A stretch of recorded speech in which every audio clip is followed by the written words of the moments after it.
नमस्कार, मैं हूं सुधीर चौधरी। आपका स्वागत है हमारे चैनल GNN भारत पर। अगर आप भी चाहते हैं सच्ची पत्रकारिता तो इस चैनल को सब्सक्राइब करके बेल आइकन जरूर दबाएं और कमेंट करके बताएं कि आप हमें भारत के किस कोने से देख रहे हैं। आज आपको लिए चलते हैं उस दिन पर जब आसमान में एक मिशन उड़ रहा था और धरती पर इतिहास लिखा जा रहा था। तारीख थी 1 मई साल 1960। जगह थी सोवियत संघ। वो दौर था जब अमेरिका और USSR एक दूसरे को झुकाने की होड़ में लगे थे, और यही वो वक्त था जब अमेरिका ने एक ऐसा कदम उठाया जिसने दुनिया की जासूसी की परिभाषा ही बदल दी। अमेरिका ने भेजा U-2 नाम का एक स्पाई प्लेन जो उड़ता था 70,000 फीट की ऊंचाई पर। उन्हें भरोसा था इतनी ऊंचाई पर कोई मिसाइल, कोई रडार उसे छू भी नहीं सकता। लेकिन सोवियत संघ ने उस घमंड की हवा निकाल दी। एक ऐसे 2 मिसाइल चली और पायलट गैरी पावर्स धरती पर आ गिरे। अमेरिका ने झूठ बोला ये मौसम की रिपोर्ट लेने वाला विमान था, लेकिन रूस ने विमान का मलबा दिखाया, पायलट को पेश किया और अमेरिका की साख को दुनिया के सामने खड़ा कर दिया, बिल्कुल निर्वस्त्र। B-2 स्टील्थ बॉम्बर, $2.1 बिलियन की उड़ती तबाही। इस घटना के बाद अमेरिका को समझ आ गया, जंग तकनीक से जीती जाती है, बहानों से नहीं। और वहीं से जन्म हुआ B-2 स्टील्थ बॉम्बर का, एक ऐसा बॉम्बर जिसकी कीमत है $2.1 अरब यानी 17,000 करोड़ रुपए। ये प्लेन किसी रडार की पकड़ में नहीं आता, 18,000 किलो तक बम ले जा सकता है, और दुनिया का सबसे घातक बम GBU-77 सिर्फ इसी में फिट होता है। 22 जून सुबह 4:30 ईरान पर अमेरिका का सबसे बड़ा हमला। 22 जून की सुबह 4:30 बजे अमेरिका ने 3 टारगेट चुने, फोर्दो, नतंज और इस्फहान। ये थे ईरान के सबसे गोपनीय परमाणु ठिकाने। फोर्दो पहाड़ के नीचे 295 फीट गहराई में बसा एक यूरेनियम संयंत्र, जहां इजरायली मिसाइलें भी नहीं पहुंच पाईं।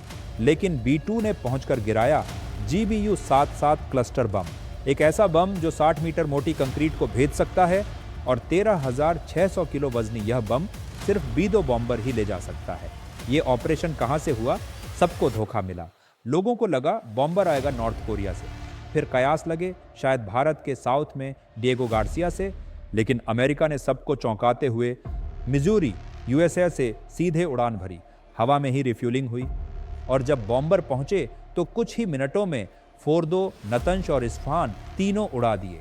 ईरान का पलटवार और दुनिया को चेतावनी। ईरान ने जवाब में इजराइल के 14 शहरों पर मिसाइलें दाग दीं। करीब 100 लोग जख्मी, कई इमारतें तबाह। ईरान की सरकारी मीडिया ने कहा, जंग अमेरिका ने शुरू की है, खत्म हम करेंगे।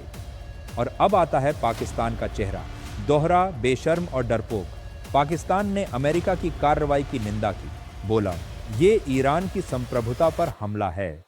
लेकिन क्या ये वही पाकिस्तान नहीं है जिसके आर्मी चीफ आसिम मुनीर 2 दिन पहले ट्रंप से मिलकर फोटो खिंचवा रहे थे? क्या ये वही मुल्क नहीं जो ट्रंप को नोबेल दिलवाने की मांग कर रहा था?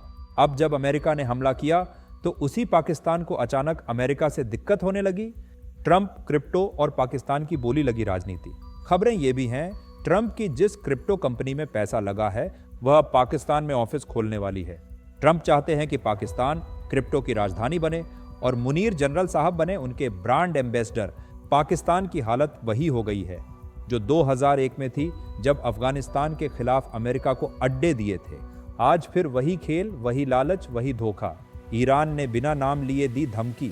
ईरान ने कहा है जो भी मुल्क अमेरिका या इजराइल का साथ देगा वो परिणाम भुगतेगा। और पाकिस्तान ने जो किया है उसका जवाब ईरान आज नहीं तो कल जरूर देगा। अब आगे क्या, कौन किसके साथ, और कितनी बड़ी हो सकती है ये लड़ाई? रूस और चीन ने अमेरिकी हमले की आलोचना तो की, लेकिन खुलकर ईरान के समर्थन में अब तक कोई नहीं आया।